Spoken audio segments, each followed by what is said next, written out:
सहेली।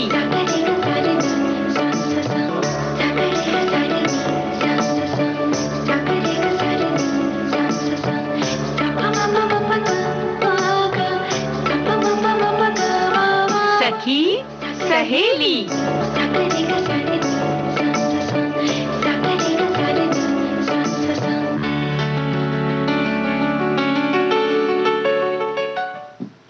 सभी सखियों सहेलियों को आकांक्षा सिंह और चंचल वर्मा का नमस्कार।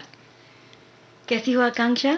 चंचल, हम सब अच्छे हैं और मस्त हैं, स्वस्थ हैं। ये विविध भारती परिवार की सभी के लिए शुभकामनाएं हैं कि सभी मस्त रहें, स्वस्थ रहें।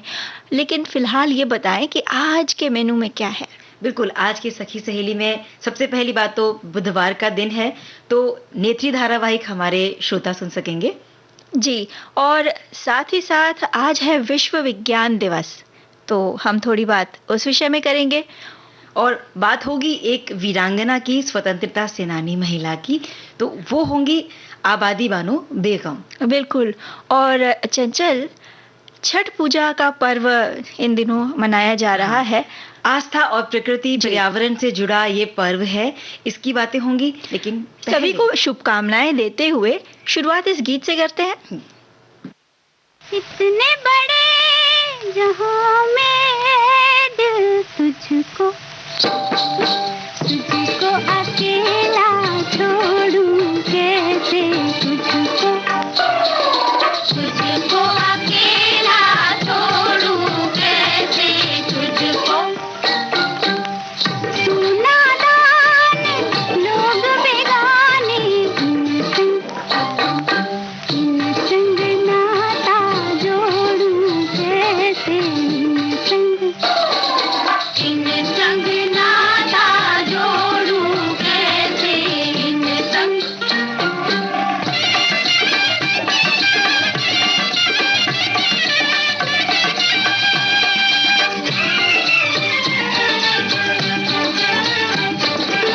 मत जा रे इन अनजानी गलियों से, मत जाओ मत जाओ मत जा रे इन अनजानी गलियों से, मत जाओ मत जाओ।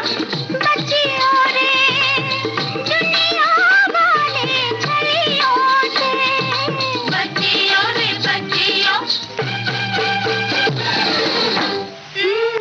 तू एक जान शिकारी लाखों, इनका निशाना तोड़ूं कैसे, इनका निशाना तोड़ूं कैसे, इनका।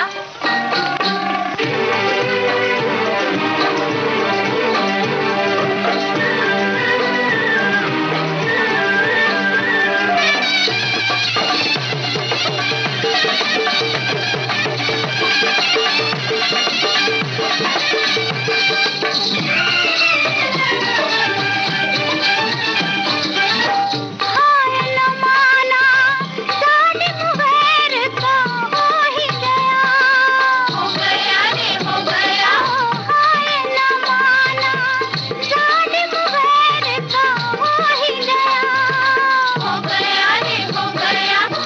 हार के सब कुछ मैं हूँ खड़ी, दिल खो ही गया, हो गया रे हो गया। जाता है तो जा दीवाने, अब मैं तेरा दिल तोड़ूं कैसे,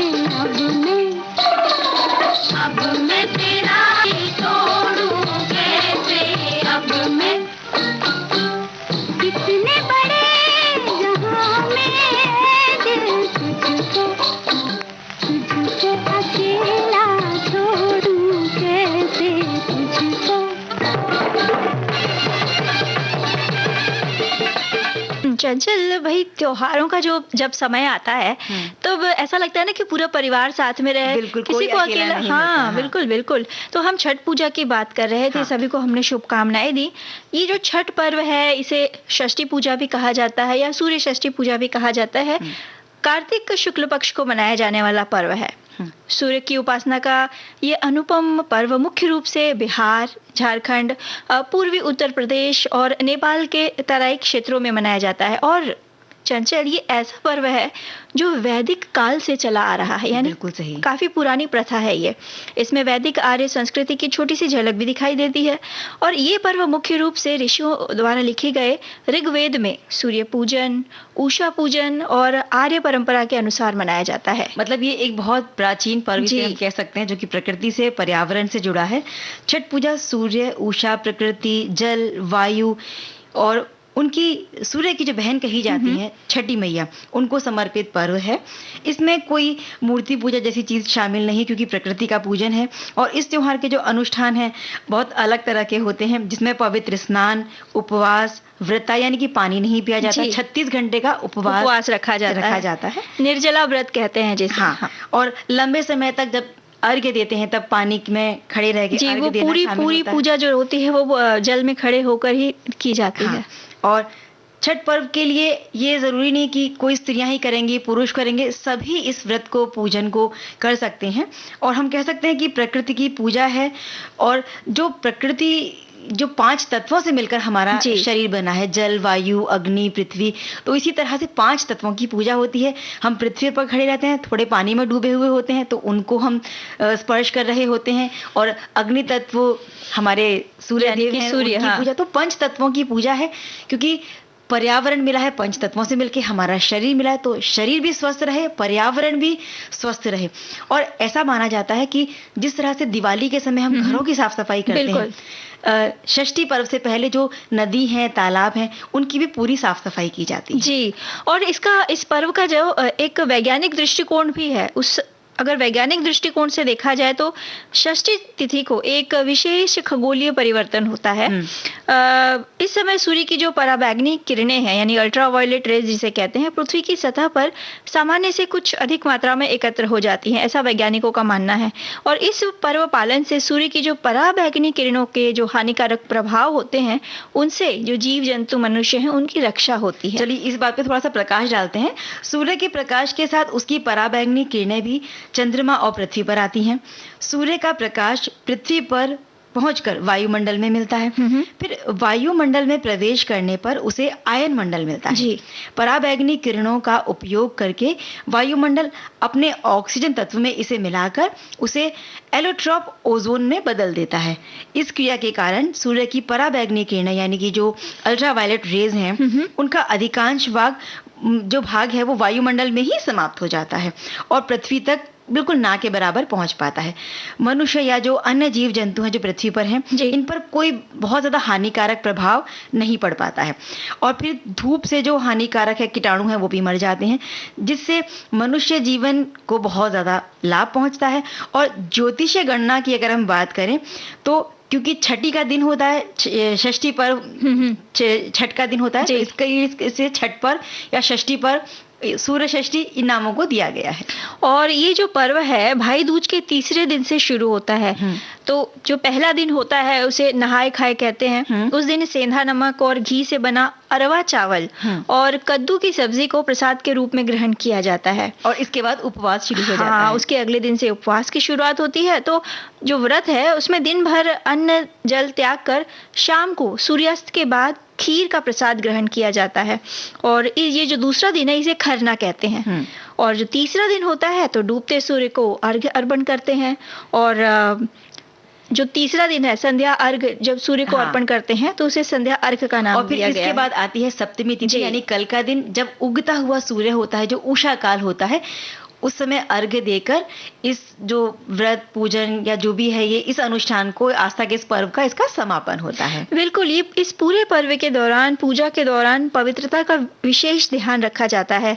भूमि गीत गाए जाते हैं, प्रसाद ग्रहण किया जाता है, मतलब प्रकृति के प्रति अपनी पूरी आस्था से कृतज्ञता व्यक्त की जाती है। और साथ ही प्रकृति के अलावा इसे कृषि से भी हम जोड़ सकते हैं, क्योंकि पूजा के समय जिन फलों का, सब्जियों का इस्तेमाल किया जाता है, जो क्योंकि परिवर्तन होता है, तो जो इस मौसम के फल हैं, सीताफल, गाजर, बेर और सिंघाड़े, तो उस तरह के फल फूलों को इस्तेमाल किया जाता है। बिल्कुल।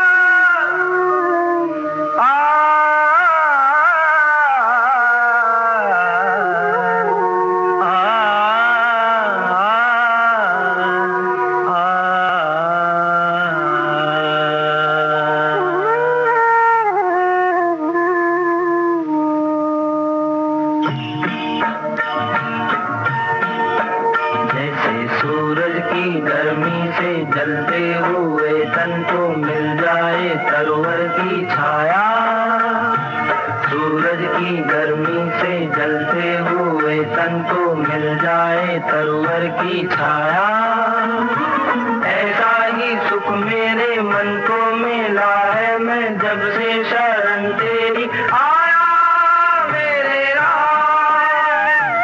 सूरज की गर्मी से जलते हुए तन को मिल जाए सरोवर की छाया।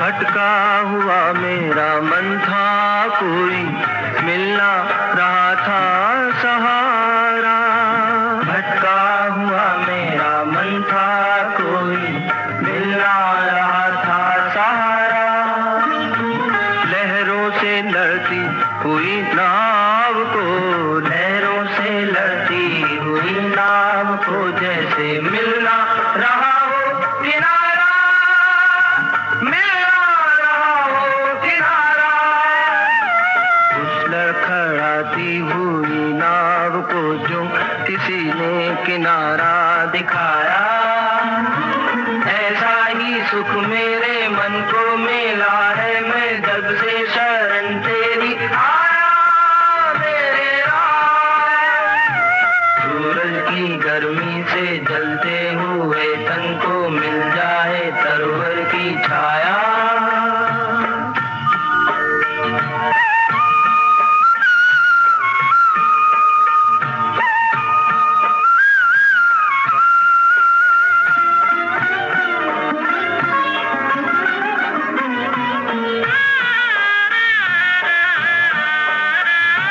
शीतल बने आग चंदन के जैसी राघव कृपा हो जो तेरी, राघव कृपा हो जो तेरी, उजियाली पूनम की हो जाए रातें ज्योति अमावस अंधेरी, उजियाली पूनम की हो जाए रातें ज्योति अमावस अंधेरी, ज्योति अमावस अंधेरी, युग युग से प्यासी मरुभूमि ने जैसे सावन का संदेश पाया, ऐसा ही सुख मेरे मन को मिला है मैं जब से शरण तेरी आया मेरे राम।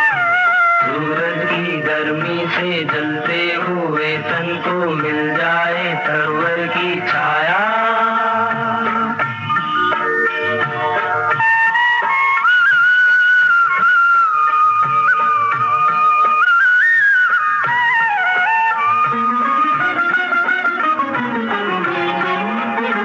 जिस राह की मंजिल तेरा मिलन हो उस पर कदम मैं बढ़ाऊं, जिस राह की मंजिल तेरा मिलन हो उस पर कदम मैं बढ़ाऊं, फूलों में खारों में पतझड़ बहारों में मैं ना कभी डगमगाऊं, फूलों में खारों में पतझड़ बहारों में मैं ना कभी डगमगाऊं, मैं ना कभी डगमगाऊं। पानी के प्यासे को तकदीर ने जैसे जी भर के अमृत पिलाया, पानी के प्यासे को तकदीर ने जैसे जी भर के अमृत पिलाया, ऐसा ही सुख मेरे मन को मिला है मैं जब से शरण तेरी आया मेरे राम। सूरज की गर्मी से जलते हुए तन को मिल जाए सरोवर की छाया, ऐसा ही सुख मेरे मन को मिला है मैं जब से शरण तेरी आया मेरे राम। सूरज की गर्मी से जलते हुए तन को मिल जाए सरोवर की छाया।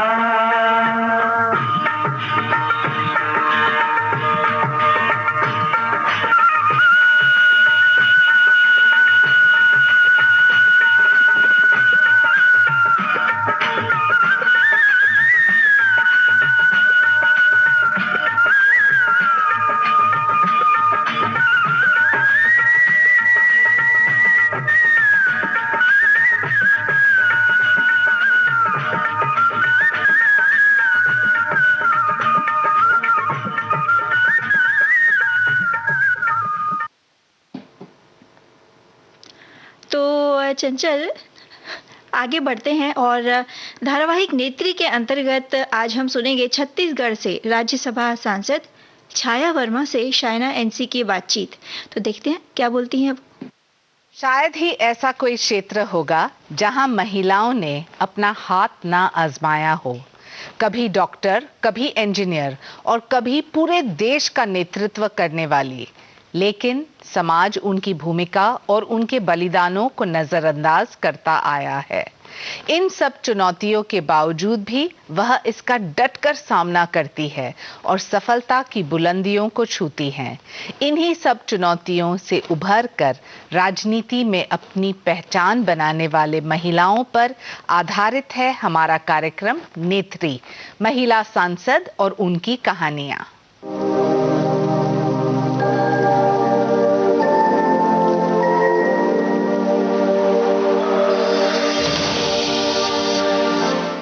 नमस्कार, स्वागत है आप सबका हमारे विशेष कार्यक्रम नेत्री, महिला सांसद और उनकी कहानियां। मैं हूं शाइना एनसी और आज हमारे साथ मौजूद है छाया वर्मा, जो छत्तीसगढ़ के राज्यसभा सांसद है। बहुत स्वागत है आपका। नमस्कार साइनी जी। चर्चा शुरू करने से पहले इनकी जीवन के अब तक के सफर की एक झलक। छाया वर्मा छत्तीसगढ़ राज्य की राज्यसभा सांसद है। छाया वर्मा का सामाजिक सेवा से जिला पंचायत तक और जिला पंचायत से संसद तक का सफर बड़ा संघर्षपूर्ण और दिलचस्प रहा।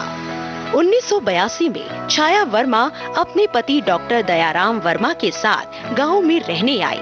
वहीं से उन्होंने अपने सामाजिक कार्य की शुरुआत की, जहां उन्होंने ग्राम पंचायत की 22 महिलाओं को शिक्षित किया, जिसके लिए उन्हें सरकार द्वारा उस समय का सामाजिक सेवा उत्कृष्ट पुरस्कार दिया गया।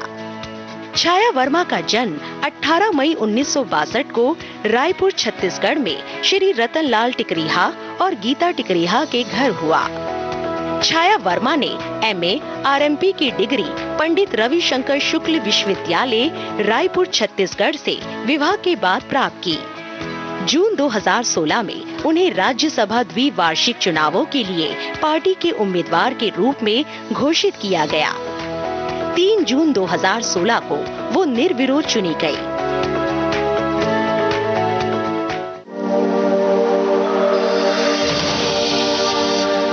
छाया वर्मा का सफर काफी दिलचस्प रहा, तो आइए उन्हीं से जानते हैं उनकी जीवन से जुड़ी कुछ अनसुनी अनकही कहानियां। छाया जी, सबसे पहले आपके बचपन के बारे में बताएं। क्या आप शुरुआत से राजनीति में आना चाह रहे थे?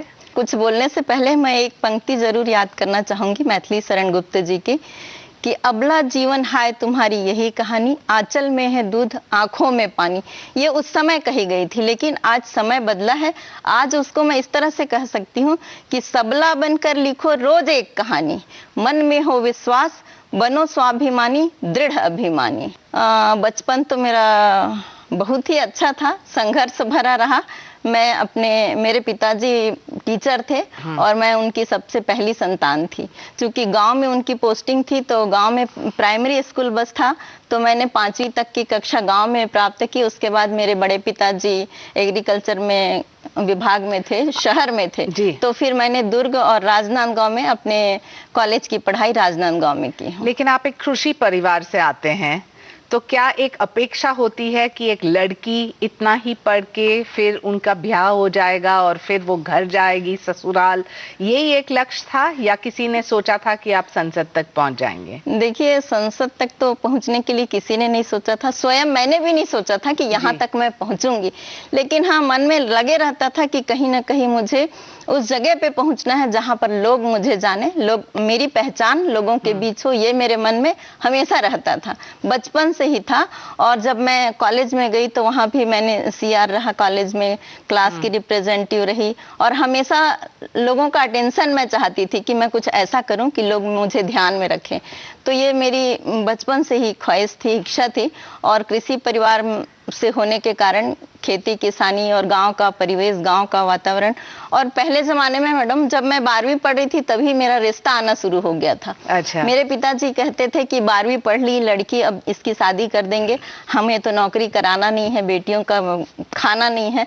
तो ये उनकी धारणा थी और आप बिलीव नहीं करेंगे, मैं मुश्किल से प्रीवियस पढ़ पाई और मेरी शादी हो गई। मेरे बड़े पिताजी की बेटी मेरे से बड़ी थी, उसको देखने के लिए रिश्ता आया था और उनके ससुराल वालों ने मुझे पसंद कर लिया और मेरी शादी तभी हो गई। लेकिन तब भी आपने आरएमपी का एक क्वालिफिकेशन एमए किया, ये बहुत बड़ी बात है उन दिनों, जो आप रायपुर में यूनिवर्सिटी में जाके आपने ये सब किया।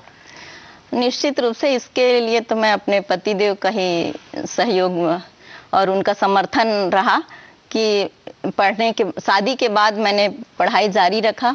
और चूंकि मेरे हस्बैंड डॉक्टर थे तो उन्होंने, गांव में उनकी पोस्टिंग थी, तो होता क्या था कि गांव में टाइम बे टाइम पेशेंट आते थे तो उनको मैं मदद करती थी। एक ही डॉक्टर का हॉस्पिटल था तो नर्स का काम करती थी। धीरे धीरे इतना ट्रेंड हो गई, फिर जब मेरे मिस्टर बाहर रहते थे या नहीं रहते थे तो मैं ही पेशेंट देख लिया करती थी। अच्छा। तो मेरे हस्बैंड का कहना था कि मेरे अनुपस्थिति में तुम इंजेक्शन लगाती हो, दवाई देती हो, कुछ हो जाएगा तो मुश्किल होगी, तो तुम पढ़ाई कर लो। उसके बाद मैंने 4 साल की पढ़ाई की और आरएमपी की डिग्री ली और फिर मैं अलग से डिस्पेंसरी शुरू करके गांव में ही अलग डिस्पेंसरी चलाने लगी। और डिस्पेंसरी से राजनीति कैसे, क्या है ये कहानी? ये देखिए मैडम, राजनीति में आना तो मेरा एक चमत्कार जैसा ही था, अगर मैं कहूँ तो चमत्कार ही था। मेरी एक फ्रेंड थी, हाँ। वो जिला पंचायत का चुनाव लड़ रही थी, तो जिला पंचायत महिला आरक्षण था जी। तो जिला पंचायत का उन्होंने मुझे लेके गया अपने साथ समर्थक के रूप में साइन कराने के लिए जी। राजधानी रायपुर में फॉर्म भरना था और हम 35 किलोमीटर दूर तिल्दा में रहते थे, तो वहां से उन्होंने मुझे बुलाया अपने प्रस्तावक के रूप में, समर्थक के रूप में साइन करने के लिए। तो मैंने लिस्ट देखा कहाँ कहाँ महिला आरक्षण है, तो मुझे लगा कि मैं क्यों ना चुनाव लड़ूं, महिलाओं के बीच ही चुनाव में जाना है। तो मैंने अपने हस्बैंड से वहीं से फोन लगा के पूछा कि मैं चुनाव लड़ लूं क्या मैं भी? तो उन्होंने कहा कि आप फॉर्म भर लो, गए हो रायपुर तो फॉर्म भर लो और नाम वापसी के लिए किसी को दे दो पत्र और आ जाओ। तो मैंने भी जिला पंचायत का नामांकन भरा और नाम वापसी के लिए अपने एक परिचित को दे दिया कि मेरा नाम वापस कर लेना, चुनाव ना मुझे लड़ना नहीं है, हम तो सर्विस क्लास लोग हैं, राजनीति में जाना नहीं है, इसलिए हमने नाम वापसी का पत्र दूसरे को देके और मैं तिल्दा आ गई, वापस गांव आ गई रायपुर से। तो हुआ ऐसा कि उन्होंने नाम वापसी में नाम नहीं उठाया मेरा। क्यों? तो उनको लगा कि नहीं, इसको लड़ना चाहिए चुनाव। अरे वाह। उसके बाद वहां पर उस क्षेत्र में, उस जिला पंचायत क्षेत्र में जितनी महिलाएं नामांकन भरी थी कांग्रेस पार्टी से, उन लोगों ने अपना नाम वापस ले लिया और आप बच गए। और मैं बच गई, तो मुझे चुनाव में जाना मजबूरी हो गई मेरी। और फिर ऐतिहासिक जीत। और मैं जब चुनाव लड़ी तो ऐतिहासिक जीत हुई मैडम। मैं आपको बताना चाहूंगी साइना जी कि कुछ गांव ऐसे थे जहां पर केवल 5-6 वोट ही मुझे नहीं मिले थे, बाकी पूरा एक तरफा वोट मुझे मिला था। और वो 5-6 वोट भी ऐसे नहीं मिले थे कि इनको नहीं देना है, ऐसा नहीं था, क्योंकि वो पहला चुनाव था जब ग्राम पंचायत, जनपद, जिला का एक साथ चुनाव होना था, तो सबका अलग अलग सिंबल। तो गांव की बूढ़ी औरतें, या पहला चुनाव था इसलिए कुछ लोग कंफ्यूज हो गए कि किसमें वोट डालना है, तो उस कंफ्यूजन की वजह से वोट उस गांव का 5-6 वोट नहीं मिला, बाकी पूरा का पूरा एक तरफा मेरी जीत हुई। तो क्या गांव वाले आपका काम जानते थे या आपके डिस्पेंसरी के वजह से, या कोई समाज सेवा भी करते थे आप? हाँ, ये आपने सही बात पूछा। 1982 में जब मेरे हस्बैंड की पोस्टिंग गांव में थी और मैं पढ़ लिख के गांव में गई थी और वो पूरे समय अपना पेशेंट देखने में व्यस्त रहते थे, तो मैं खाली समय में सोची कि पढ़ लिख के मैं गांव में बैठी हूँ तो गांव की महिलाओं को मुझे पढ़ाना चाहिए। तो मैंने उस ग्राम पंचायत की 22 महिलाओं को साक्षर किया। उसमें से कुछ महिलाएं सर्विस कर रही हैं, नर्स की, टीचर की, और बाकी महिलाएं सबके सब साक्षर हुई और पढ़ाई की, पढ़ना लिखना सीख गई। तो उस समय मुझे सरकार द्वारा, गवर्नमेंट द्वारा वहाँ के कलेक्टर के हाथों समाज सेवा के क्षेत्र में उत्कृष्ट पुरस्कार मिला था। अच्छा। तभी से मेरे मन में समाज सेवा की धारणा आ गई थी और लोगों को मैं खूब काम करती थी, रात दिन काम करती रहती थी, महिलाओं के बीच जाती थी, उनकी समस्या का समाधान करती थी। उसके बाद फिर आरएमपी की डिग्री लेने के बाद पेशेंट देखने लग गई। गाँव था, गरीब लोग रहते थे, तो निःशुल्क सेवा करते रही, लोगों को सलाह भी देते रही। तो उसी का परिणाम था कि राजनीति में मुझे एक तरफा जीत मिले। जिला पंचायत से संसद तक ये सफर कैसे रहा और कैसे हुआ? ये तो बहुत लंबा सफर और बहुत उतार चढ़ाव और बहुत संघर्ष का रहा। और लोगों को सफलता दिखता है, हाँ, लेकिन उस सफलता के पीछे जो संघर्ष रहता है, जो तकलीफ आती है, संघर्ष के बारे में बताएं। उसको केवल जो रहता है व्यक्ति उसी को पता रहता है, बाकी कोई नहीं जानता उस संघर्ष को। कि जैसे आम सभी लोग संघर्ष करते हैं, अधिकांश महिलाएं संघर्ष करती हैं। राजनीति बहुत कांटो भरा ताज है, बिल्कुल। और यहाँ तो महिलाओं की राजनीति दिन को होती है। 7 बजे के बाद महिलाओं की राजनीति बंद हो जाती है, और जो असली राजनीति है, जो पुरुषों की राजनीति है, वो 7 बजे के बाद चालू होता है। तो कठिनाई तो यहीं से शुरू होती है। कितना भी हो, हम एक चाहे कोई भी परिवार की महिला हो, संभ्रांत हो, मिडिल क्लास हो, निम्न क्लास हो, महिलाओं का एक दायरा रहता है। ऑफ कोर्स, और वो दायरे के साथ सम्मान के साथ दायरे के साथ सम्मान के साथ जीना, और काम करना और आगे बढ़ना, और इस मुकाम तक पहुंचना बहुत कठिन रहता है। और उस सब तकलीफ को जो झेल के, उस तकलीफ को जो सह के आगे बढ़ता है, वही आगे बढ़ जाता है। और अगर मेरे संघर्ष के बारे में पूछेंगे तो मैंने शुरू में ही जिला पंचायत की अध्यक्ष रही, उसके बाद जिला पंचायत की सदस्य बनी। अच्छा। और मैं जिला की महामंत्री बनी। प्रदेश की महामंत्री पहले बनी, फिर जिले की महामंत्री बाद में बनी। मतलब बड़े पोस्ट से छोटा पोस्ट ली। वो इसलिए ली कि मुझे काम करना है, मुझे लोगों के बीच जाना है, मुझे इस फील्ड में रह के लोगों की सेवा करते रहना है। बड़ा छोटा मैं नहीं देखी, पोस्ट बड़ा छोटा नहीं देखी, काम करते रही, लगातार पार्टी के लिए काम करते रही, और उसी का परिणाम आज मैं यहाँ तक पहुंची हूँ। और अपना धैर्य को बनाए रखी। मुझे लग रहा था कि कभी न कभी मुझे मिलेगा मौका। लेकिन नॉर्मल प्रोसेस ये होता है कि जिला के बाद आप बनते विधायक, और विधायक के बाद सांसद। तो आप तो डायरेक्ट जंप करके यहाँ राजनीति में आप संसद में बैठे हैं। तो क्या इसमें कोई और कोई कहानी है जो जनता को जानने की आवश्यकता है? बिल्कुल बिल्कुल। मैं जिला पंचायत अध्यक्ष के बाद जिला पंचायत की सदस्य बनी। उसके बाद मैंने 2004 में विधानसभा का चुनाव लड़ा, जिसमें मुझे सफलता नहीं मिली। फिर लोकसभा राजधानी, चूंकि मैं राजधानी का ही राजनीति करती हूँ, तो राजधानी के लोकसभा के लिए हर बार मेरा नाम आता था। यहाँ तक कि महीनों महीनों नाम चलते रहता था, प्रचार, बैनर, पोस्टर सब हो जाता था। और जिस दिन बी फॉर्म जमा करना रहता था, उस दिन मेरी टिकट काट देते थे। क्यों? कौन काटता था? अब कौन काटता था ये तो मैं नहीं कहूंगी, लेकिन निश्चित रूप से मेरी टिकट इसलिए कट जाती थी कि मैं महिला हूँ, संघर्ष नहीं कर पाऊंगी, मैं मिडिल क्लास से हूँ, मैं राजनीति में उतना पैसा खर्चा नहीं कर पाऊंगी। ये स्टैंडर्ड एक जवाब रहता है जब टिकट बांटने की बात है कि ये महिला सक्षम नहीं है, या उनके पास पैसा नहीं है, या वो जीत नहीं सकती है। क्या ये सही है या गलत? नहीं, ये तो बिल्कुल भी सही नहीं है। तो इसलिए मुझे 3 लोकसभा चुनाव में मेरी टिकट हमेशा कटती रही। तो हमारी राष्ट्रीय अध्यक्ष सोनिया जी, मैं कांग्रेस पार्टी को बिलोंग करती हूँ, हमारी राष्ट्रीय अध्यक्ष सोनिया जी बोली कि हर बार इसकी टिकट काट देते हो आप लोग, अब मैं इसको राज्यसभा में लेके आऊंगी। तो उन्होंने मुझे फिर राज्यसभा में मौका दिया। कितना प्रिपरेशन करना पड़ता है छाया जी राज्यसभा में, जब आप सवाल उठाते हो, आप आपके लोगों के मुद्दे रखते हो, और छत्तीसगढ़ तो खास तौर से आदिवासी इलाका है, उस आदिवासी क्षेत्र को रिप्रेजेंट करना कितना कठिन होता है और कितना अभ्यास करना पड़ता है? देखिए साइना जी, मैं जमीन से जुड़ी हुई कार्यकर्ता हूँ, फील्ड में रहती हूँ। मुझे कभी ये गुरूर नहीं रहा कि मैं राज्यसभा की सदस्य हूँ, चाहे राजधानी में रहूँ, चाहे गांव में रहूँ, कहीं पर भी रहूँ। मैं अपने आप को एक छोटा कार्यकर्ता और लोगों के बीच रहती हूँ, बैठती हूँ, तो मुझे मुद्दे उठाने के लिए परेशानी नहीं होती, क्योंकि मैं जमीन से जुड़ी हुई हूँ, ज्यादा समस्या नहीं होता। और बहुत कुछ राज्यसभा में आने के बाद नया चीज मुझे सीखने को मिला, जिसमें मेरे जो पीए हैं उनका भी बहुत बड़ा सहयोग रहता है। बहुत कुछ उन्होंने भी मुझे सिखाया, मैं इसमें कोई संकोच नहीं है मुझे ये सब कहने में। और जो प्रतिभा रहती है वो छुपती नहीं है कहीं पे भी चले जाओ।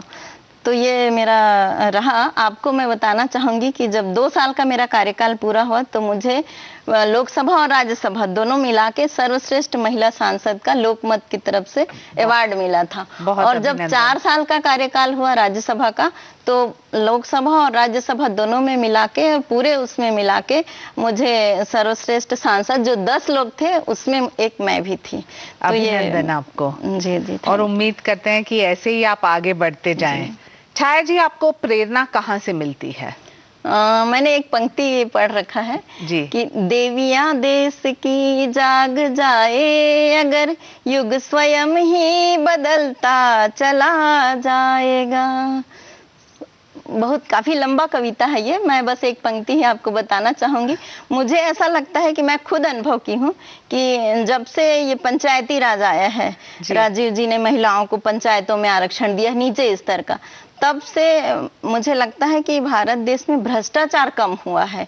और जहाँ भी महिलाएं रहती हैं, चाहे जिस पोस्ट में भी रहें, चाहे वो अधिकारी रहे, चाहे कर्मचारी रहे, चाहे नेता रहे, बहुत ईमानदारी और साफ गोई के साथ काम करती है। भ्रष्टाचार कम होता है और विकास काम उस पंचायत में ईमानदारी के साथ होता है। ये मैंने अपना अनुभव किया है।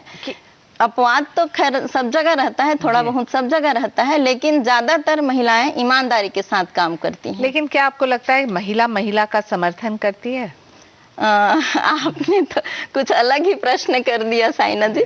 मैं निश्चित रूप से मैं खुल के बोलूंगी कि एक महिला को आगे बढ़ते हुए नहीं देखना चाहती। एक उनमें एक असुरक्षा की फीलिंग आती है राजनीति में। अगर कोई महिला आगे बढ़ रही है तो दूसरी महिला सोचती है कि मैं क्यों ना आगे बढ़ूं, इससे मैं भी तो उतना कर सकती हूं। तो महिला को पीछे ढकेलने का काम करती है। लेकिन मैं सोचती हूं कि जो भी महिला है, जो पढ़ी लिखी महिला है, वो अनपढ़ महिला को आगे लाए, उनकी जवाबदारी है। क्योंकि एक छत्तीसगढ़ी में कहावत है कि जेकर गोड़ में कांटा गढ़थे तेनेल पीरा होते। महिलाओं को अगर अनपढ़ है, पढ़ी लिखी नहीं है, तो इसके लिए आगे लाने के लिए महिलाओं को ही आगे आना होगा। जो पढ़ी लिखी महिला है, जो समझदार महिला है, जो राजनीति में बड़े पोस्ट में महिला है, उनको चाहिए कि पीछे जो महिला है, जो कमजोर महिला है, उनको आगे लाने का काम करे, तो निश्चित रूप से महिलाएं आगे आएंगी। मैं नहीं सोचती कि इस पुरुष प्रधान समाज में कोई भी पुरुष महिला को आगे लाने का काम करेगा, या कोई भी पुरुष महिलाओं को बढ़ते हुए देखना नहीं चाहते। कुछ अपवाद को आप छोड़ दीजिए, अपवाद तो सब जगह रहता है। लेकिन मैं इस पोस्ट में, राज्यसभा जैसे पोस्ट में आने के बाद भी मैं अनुभव की, जब मैं जिला पंचायत की अध्यक्ष थी, मैं आपको साफ साफ बताना चाह रही हूँ कि आज भी हमारा समाज पुरुष प्रधान समाज है। महिलाओं को दोयम दर्जे में देखता है आज भी। जब मैं जिला पंचायत की अध्यक्ष बनी तो मेरा अनुभव रहा कि जब मैं कोई बात रखती थी सदन में, अपने पंचायत में, जिला पंचायत की मीटिंग में, तो उसको इग्नोर किया जाता था। तो उस बात को मनवाने के लिए मुझे 2 बार, 3 बार, 4 बार उस बात को रिपीट करना पड़ता था, तब जाके कहीं वो बात मानते थे अधिकारी लोग और लागू होता था। आज मैं राज्यसभा में आ गई हूँ तो यहाँ भी मुझे कहने में कोई संकोच नहीं है कि यहाँ भी पहुँचने के बाद मैं अपने आप को कई बार ऐसा फील करती हूँ कि मैं महिला हूँ इसलिए मुझे मौका नहीं मिल रहा है, मैं महिला हूँ इसलिए मुझे आगे आने नहीं दिया जा रहा है, हम धक्का देके आगे आ नहीं सकते।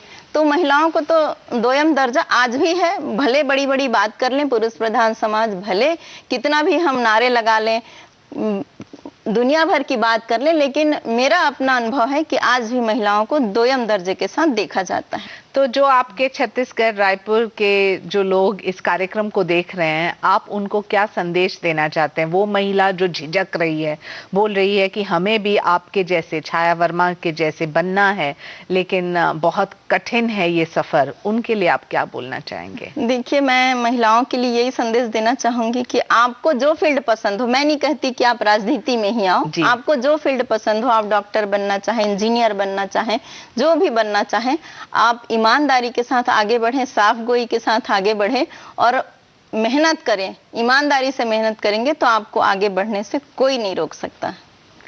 छाया जी, आपके छत्तीसगढ़ में नक्सलवाद को लेके बहुत गंभीर परिस्थिति है और बहुत समस्या का समाधान भी करना पड़ता है और हल भी। आप कैसे इस मुद्दे को उजागर करते हैं राज्यसभा में? देखिए, लोगों में एक धारणा बनी हुई है, छत्तीसगढ़ मतलब आदिवासी, छत्तीसगढ़ मतलब नक्सली, लेकिन ऐसा नहीं है। छत्तीसगढ़ में और भी बहुत कुछ है और बहुत अच्छे अच्छे चीज है। वहाँ प्रभु श्री रामचंद्र जी 14 वर्ष का जो उनका वनवास रहा था, उसमें 12 वर्ष उन्होंने छत्तीसगढ़ के जंगलों में घूम के बिताया है। बहुत ऐसे विश्व प्रसिद्ध गुफा है वहाँ पर, कुटुमसर की गुफा है, चित्रकूट का जलप्रपात है। वो एक तरफ उनकी सुंदरता और सब के बारे में, एक टूरिस्ट डेस्टिनेशन के बारे में सभी जानते हैं, लेकिन नक्सलवाद को लेके एक डर भी होता है। देखिए, नक्सलियों की मेन समस्या थी उनकी रोजगार की। गरीबी के कारण वो कहीं न कहीं नक्सली बने। अभी हमारी जो सरकार है वो बहुत बढ़िया काम कर रही है नक्सलियों के लिए। पहली बात तो उनके मुख्य पहुंच मार्ग बन रहा है, सड़क बन रहा है, तो उनका आवागमन होगा, शहर से जुड़ेंगे वो, तो उनको रोजगार मिलेगा, काम मिलेगा। और अभी लोहांडी गुंडा करके एक जगह है जी, भारत में कभी ऐसा नहीं हुआ कि वहां पर फैक्ट्री लगाने के लिए गवर्नमेंट ने, उस फैक्ट्री वालों ने गांव वालों की जमीन ले अधिग्रहण कर ली थी और वहां पर फैक्ट्री लगाई नहीं थी। उसको अभी हमारी सरकार ने वापस कराया, वो किसानों की जमीन वापस कराया और वहां पर तेंदुपत्ता और इमली, चार, तेंदू, जो जंगल के जो जितने प्रोडक्ट हैं उनके लिए वहां पर मार्केटिंग की व्यवस्था की। साइना जी, मैं आपको बताना चाहूंगी कि एक कंपनी है कपड़ा बनाने की, वो बस्तर की महिलाओं के साथ MOU हुआ उनका। बस्तर की आदिवासी महिला, हमें भी देख के आश्चर्य लगा जब कंपनी वाले लोग वहां गए और MOU किए, तो वो बस्तर की आदिवासी महिला तपाक से उनका हाथ पकड़ के MOU के लिए हाथ मिलाई। तो वो दृश्य एक देखने लायक था कि जब बड़े बड़े दो उद्योगपति रहते हैं वो MOU करते हैं। आज एक बस्तर की एक महिला उस कंपनी के साथ MOU की और उनका जीवन स्तर बहुत बेहतर हो रहा है उससे। और वहाँ के जो जितने भी वो हैं आम, इमली, चार, तेंदू, महुआ, उसके सब के लिए मार्केटिंग की व्यवस्था अभी हमारे सरकार ने की है। तो उनका जीवन में बहुत कुछ अभी बदलाव और परिवर्तन देखने को मिल रहा है। और रोड बनने के कारण नक्सली मूवमेंट कम हो रहा है। बीच बीच में उनकी घटनाएं होते रहती है और ये तो नक्सली तो पूरे भारत की समस्या है, न केवल छत्तीसगढ़ की। पर नक्सलियों का दंश छत्तीसगढ़ ने जो झेला है वो शायद किसी प्रांत ने नहीं झेला होगा। पिछले दिनों हमारे, क्या आपको फायदा होता है कि सरकार राज्य में भी कांग्रेस की आपकी है और आप उनका नेतृत्व कर रहे हैं यहाँ दिल्ली में? निश्चित रूप से फायदा होना ही और होता है। एक नहीं बल्कि अनेक ऐसे अवसर आते हैं जिसमें हमें गवर्नमेंट का फायदा मिलता है। छाया जी, संसद में आपने कौन सा ऐसा भाषण दिया जो आपको लगता है कि आपके ऐतिहासिक रहा हो? निश्चित रूप से एक 2-3 मिनट का ही था मेरा वो स्पीच था। मैं छत्तीसगढ़ से आती हूँ और छत्तीसगढ़ी बोली को अभी 8वीं अनुसूची का दर्जा नहीं मिला है और मैंने उसको छत्तीसगढ़ी में बोल के, मैं वेंकैया नायडू जी से छत्तीसगढ़ी में बोलूं क्या सर, ऐसा बोल के मैंने उसको छत्तीसगढ़ी में बोला और इतना अच्छा लगा मुझे। और वेंकैया नायडू जी ने भी अप्रिसिएट किया उस बात को। उन्होंने कहा कि ये बहुत अच्छी भाषा है, इसको 8वीं अनुसूची में शामिल होना चाहिए, ऐसा उन्होंने भी कहा। और वो छत्तीसगढ़ में इतना अधिक वायरल हुआ, सब पार्टी के नेता, सब लोग उसको लाइक किए और उसमें कमेंट्स किए। तो वो मेरे लिए बहुत अच्छा है। छत्तीसगढ़ी में आपके के लिए आप क्या बोलना चाहेंगे? बोलिए। बस मोर अदके प्रयास रही कि मोर कार्यकाल तक के छत्तीसगढ़ी भाषा 8वीं अनुसूची में शामिल हो जाए, एक लिए मैं पूरा प्रयास करूं और मोर पूरा कोशिश रही कि मोर कार्यकाल तक बन जाए, 8वीं अनुसूची में शामिल हो जाए। छाया जी, आप भारत स्काउट्स और गाइड्स के लाइफ टाइम मेंबर हैं। इस परिप्रेक्ष्य में आप क्या कर रहे हैं ताकि ये एक मुहिम आगे बढ़े? देखिए, स्काउट गाइड हमें एक डिसिप्लिन में रहना सिखाता है, जीवन जीने की कला सिखाता है। तो मेरा अपना विचार है कि सबको NCC, NSS या स्काउट गाइड ऐसी एक संस्था से जरूर जोड़ना चाहिए, जरूर उसके मेंबर बनना चाहिए। उसमें हमें सही मायने में जीवन कैसा जीना चाहिए वो प्रेरणा मिलती है और इसलिए मैं उसकी मेंबर बनी और उसको अध्ययन करते रहती हूँ, उसमें पार्टिसिपेट करते रहती हूँ। लोगों को बोलती हूँ कि आप NCC, NSS जो भी इस टाइप की संस्था है उससे आप जुड़ें। जब आप राजनीति में व्यस्त नहीं हैं तो आपके हॉबीज क्या है? परिवार के साथ आप क्या करते हैं? देखिए, राजनीति एक ऐसा फील्ड है जो 24 घंटा भी कम पड़ जाता है, लेकिन अगर मेरी हॉबी पूछेंगे तो मेरी पर्सनल हॉबी, एक तो मैं कविता सुनती हूँ, कवि सम्मेलनों के वीडियोस निकाल के सुनती हूँ। दूसरा, मुझे घर में मैं अपने परिवार के लिए खासकर खट्टा सब्जी बनाना, मेरा बड़ा अच्छा। बेटा को खट्टा सब्जी बहुत पसंद है, तो मैं वो बना लेती हूँ जब भी टाइम मिलता है, और बाकी उतना टाइम नहीं मिल पाता मैडम। जाते जाते एक कविता हो जाए और जो प्रेरणा आप दे सकते हैं वो महिलाओं के लिए जो संघर्ष करना चाहती है और राजनीति में आना चाहती है और आप जैसे सफल बनना चाहती है उनके लिए। देखिए, महिलाओं को हर काम करना चाहिए, चाहे वो जिस फील्ड में भी रहे। अगर हम जीतते नहीं तो सीखते जरूर हैं। हमें सफलता नहीं मिलेगी तो कुछ ना कुछ ऐसा हम जरूर सीख जाते हैं कि उससे आगे बढ़ने के लिए हमको प्रेरणा मिलती है, और हम एक लक्ष्य लेके चलेंगे तो निश्चित रूप से हमें सफलता मिल जाती है। जी, तो ये थी सांसद छाया वर्मा, जो इस जेनरेशन को आगे बढ़ने के लिए प्रोत्साहित करती है और युवाओं में आत्मविश्वास बढ़ाती है। आज के कार्यक्रम में बस इतना ही। फिर मिलेंगे एक और महिला सांसद से और जानेंगे उनकी संघर्षों की कहानी। मुझे अनुमति दे। नमस्कार।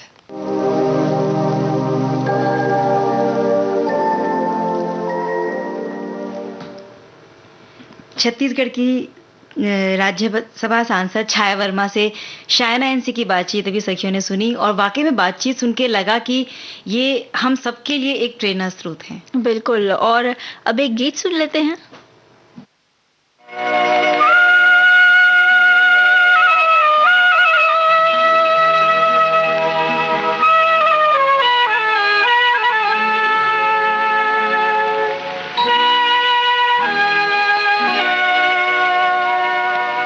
हर खुशी हो वहाँ तू जहाँ भी रहे, हर खुशी हो वहाँ तू जहाँ भी रहे, जिंदगी हो वहाँ तू जहाँ भी रहे, हर खुशी हो वहाँ तू जहाँ भी रहे, जिंदगी हो वहाँ तू जहाँ भी रहे, हर खुशी हो वहाँ तू जहाँ भी रहे।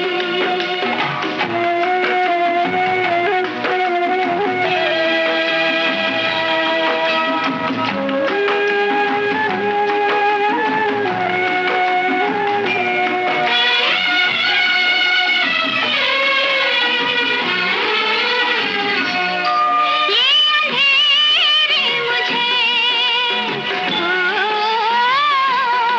ये अंधेरे मुझे इसलिए है पसंद, इनमें साया भी अपना दिखाई न दे, इनमें साया भी अपना दिखाई न दे, रोशनी हो वहाँ, रोशनी हो वहाँ, रोशनी हो वहाँ तू जहाँ भी रहे, जिंदगी हो वहाँ तू जहाँ भी रहे, हर खुशी हो वहाँ तू जहाँ भी रहे।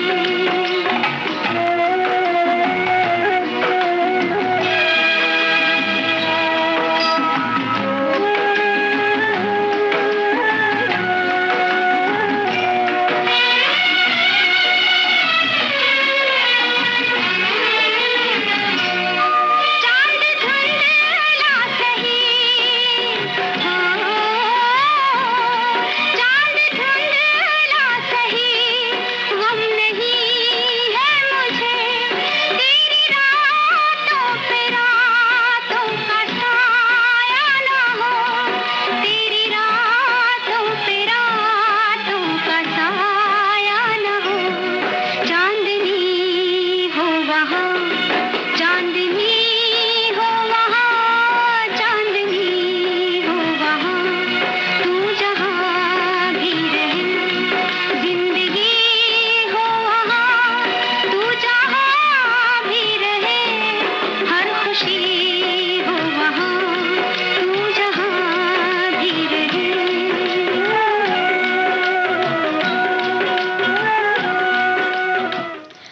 आकांक्षा, हम जी। यही चाहते हैं कि लोग जहाँ रहते हैं वहाँ हर जगह खुशी हो, सुख समृद्धि हो, स्वास्थ्य हो। बिल्कुल। और आज जब हम छठ पर्व की बात कर रहे थे, जो आस्था और प्रकृति के प्रति कृतज्ञता व्यक्त करने का एक पर्व हाँ। तो है ही, लेकिन आज हमने इसके एक वैज्ञानिक पक्ष की भी बात की चंचल। हाँ, तो विज्ञान पक्ष की बात करें तो आज देखिए 10 नवंबर है और शांति और विकास के लिए विश्व विज्ञान दिवस के रूप में भी इसे हम मनाते हैं और इसका उद्देश्य यही है कि विज्ञान की भूमिका को रेखांकित किया जाए। हाँ, और हम लोगों के जीवन में विज्ञान के प्रभाव को प्रदर्शित करना और उसके प्रति जागरूकता बढ़ाना, ये भी एक उद्देश्य है।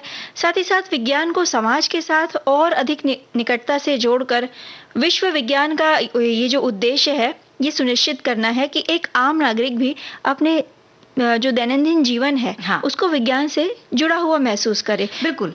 विश्व विज्ञान दिवस की स्थापना यूनेस्को के द्वारा 2001 में की गई थी। इसे पहली बार साल 2002 में मनाया गया था। इसे मनाया जाता है ताकि एक विश्व शांतिपूर्ण समाज की विकास में विज्ञान की भूमिका को हम समझ सकें सभी जी। लोग, और समाज के कल्याण के लिए विज्ञान के उपयोग को भी हम जान सकें।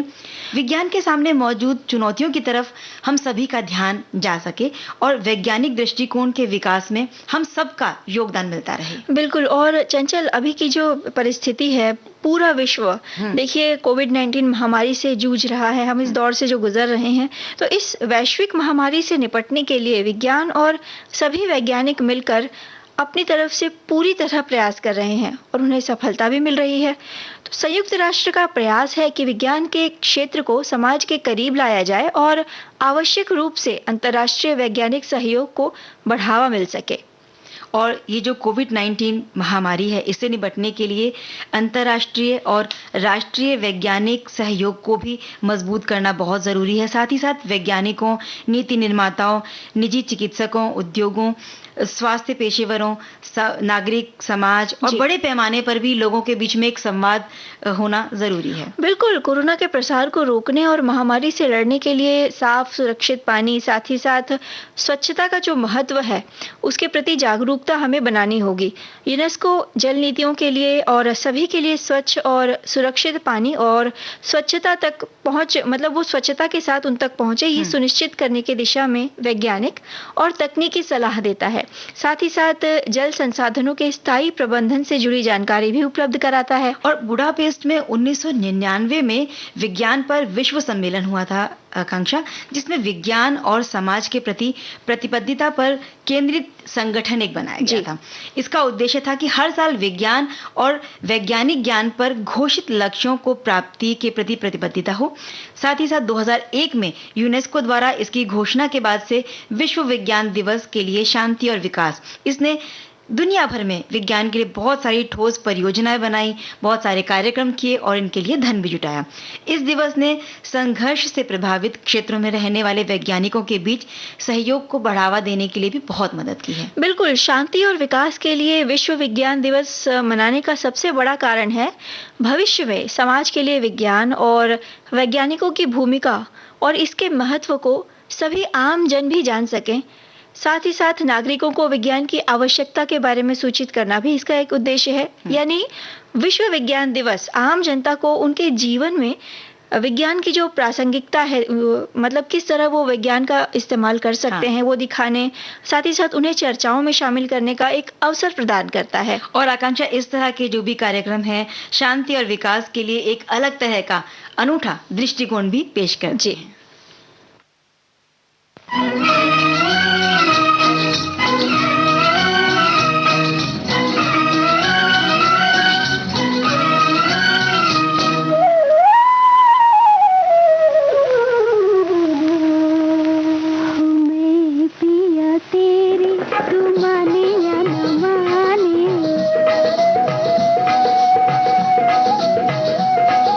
दुनिया जाने तू जाने या न जाने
संग बांधी, तुम संग बांधी सैया, तुम संग बांधी।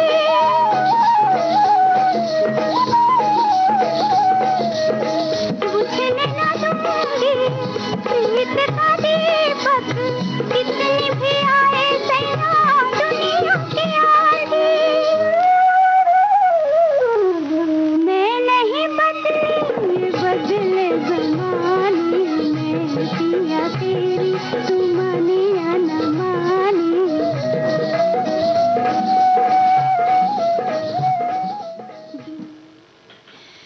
आकांक्षा, आज हम बात करेंगे वीरांगना आबादी बानो बेगम की। आबादी बानो बेगम उन महिलाओं में शामिल थी जिन्होंने भारत में राजनीति में दिलचस्पी में हिस्सा लिया और उन निडर महिलाओं में से एक थी जिन्होंने अपने देश को अंग्रेजों की गुलामी से मुक्त करने के लिए बहुत ज़्यादा उत्सुकता दिखाई थी और इसीलिए वे भारत की आज़ादी में एक क्रांतिकारी बनकर कूद पड़ी थी। बिल्कुल, और वे लोगों के बीच बड़ी लोकप्रिय थी। लोग उन्हें अम्मा बी के नाम से भी जानते थे। भारतीय उपमहाद्वीप में स्वतंत्रता संग्राम की ऊंची आवाज़ों में एक आवाज़ आबादी बानो बेगम की भी थी। वो जब तक जीवित रहीं, भारत की आज़ादी के लिए लड़ती रहीं। इनके प्राथमिक जीवन की हम बात करें तो 1850 में उत्तर प्रदेश में इनका जन्म हुआ। इनकी शादी रामपुर रियासत के अफसर अब्दुल अली खान से हुई थी। इन दोनों की एक बेटी और 5 बेटे हैं। छोटी उम्र में ही इनके पति की मृत्यु हो जाने के बाद में बच्चों की देखभाल की जिम्मेदारी उन पर आ गई। भले ही उनके पास बहुत सीमित संसाधन थे, उनके पास कोई औपचारिक शिक्षा भी नहीं थी, लेकिन फिर भी उन्होंने अपने बच्चों को उस समय वहाँ के बहुत एक अच्छे स्कूल में अंग्रेजी माध्यम में शिक्षा दीक्षा इन्होंने करवाई थी। बिल्कुल, उनके बेटे मौलाना मोहम्मद अली जौहर और मौलाना शौकत अली खिलाफत आंदोलन और भारतीय स्वतंत्रता आंदोलन के प्रमुख चेहरे थे, जिनसे ब्रिटिश सरकार भी डरती थी। बेटों को ये प्रेरणा उनकी माँ से ही विरासत में मिली थी। उन्हें ब्रिटिश राज्य के खिलाफ असहयोग आंदोलन के दौरान महत्वपूर्ण भूमिका निभाते हुए गिरफ्तार कर लिया गया था। आबादी बानो ने खिलाफत आंदोलन में एक महत्वपूर्ण भूमिका निभाई थी। इस आंदोलन के लिए चंदा इकट्ठा करने में भी उनकी एक बहुत बड़ी भूमिका रही। अपने दोनों बेटों के जेल चले जाने के बाद उन्होंने एक बड़ी भीड़ को संबोधित किया और ऐसा पहली बार हुआ था कि किसी महिला ने बुर्का पहनकर अंग्रेजों के खिलाफ एक बुलंद आवाज उठाई थी। आबादी बानो बेगम ने राजनीति में खुलकर हिस्सा लिया और इस समिति का हिस्सा भी बनी। साल 1917 में जब एनी बेसेंट और उनके 2 बेटों को जेल हो गई तो उनको रिहा करने के लिए वे जो बानो बेगम थी वो आंदोलन में शामिल हो गई। महात्मा गांधी ने भी उन्हें राजनीति में आने के लिए प्रोत्साहित किया, क्योंकि अम्मा बी के आने से उन्हें स्वतंत्रता आंदोलन में महिलाओं का समर्थन मिल सकता था। खिलाफत आंदोलन के समर्थन के लिए इन्होंने पूरे भारत में बड़े पैमाने पर यात्रा की। आबादी बानो बेगम ने खिलाफत आंदोलन, भारतीय स्वतंत्रता आंदोलन के लिए घर घर जाके चंदा इकट्ठा किया और देश हित में लगाने के लिए बहुत महत्वपूर्ण भूमिका निभाई। और अधिकतर बेगम हजरत मोहानी, बसंती देवी, सरला देवी, सरोजिनी नायडू, इन महिलाओं के साथ वो सभाओं को संबोधित किया करती थी। साथ ही साथ उन्होंने खिलाफत आंदोलन और स्वतंत्रता आंदोलन में दूसरी महिलाओं को जुड़ने के लिए प्रोत्साहित किया। वे लोगों से लगातार विदेशी सामान का बहिष्कार करने की अपील करती रहती। उनके अथक प्रयासों के परिणाम स्वरूप पूरे देश में जो महिलाएं थीं, आज़ादी की इस लहर में कूद पड़ी। लेकिन बड़े अफसोस की बात यह है आकांक्षा कि आज़ादी का सपना उन्होंने देखा जिसे वो पूरा होते हुए देख नहीं पाई और 13 नवंबर 1924 यानी खिलाफत आंदोलन की समाप्ति के बाद ही उनका निधन हो गया था। लेकिन उनके जज्बे को हम सलाम करते हैं।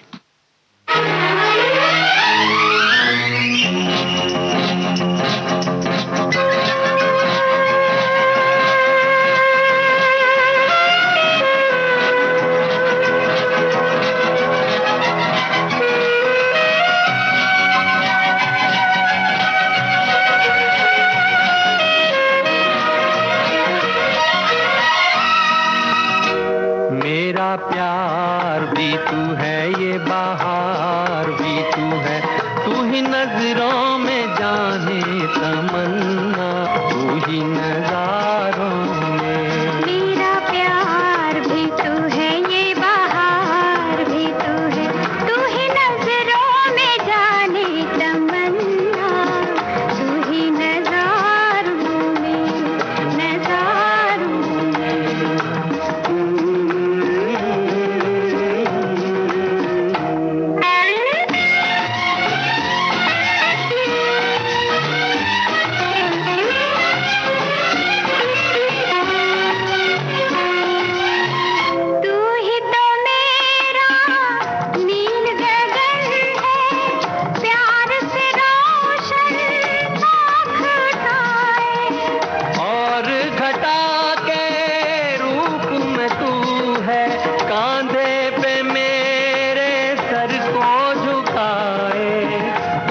पे लटे बिखराए। मेरा प्यार भी तू है, ये बहार भी तू है, तू ही नजरों में जाने तमन्ना, तू ही नजारों में, नजारों में।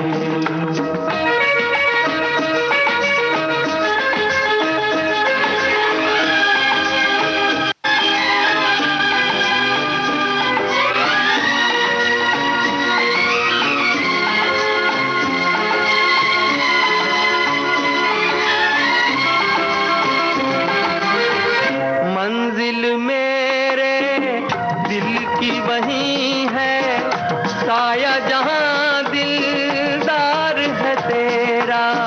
पर्वत पर्वत तेरी बाहें, गुलशन गुलशन प्यार है तेरा, महके है आंचल मेरा।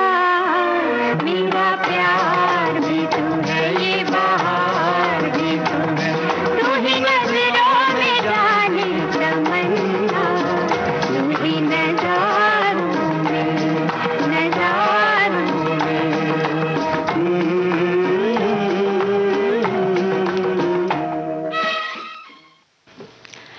चंचल, कार्यक्रम का जो समय है वो समाप्त हो चुका है, तो अब बस विदा लेते हैं सबसे। सभी सखियों को, सभी सखियों और सभी सुनने वाले श्रोताओं को चंचल वर्मा और आकांक्षा सिंह का नमस्कार।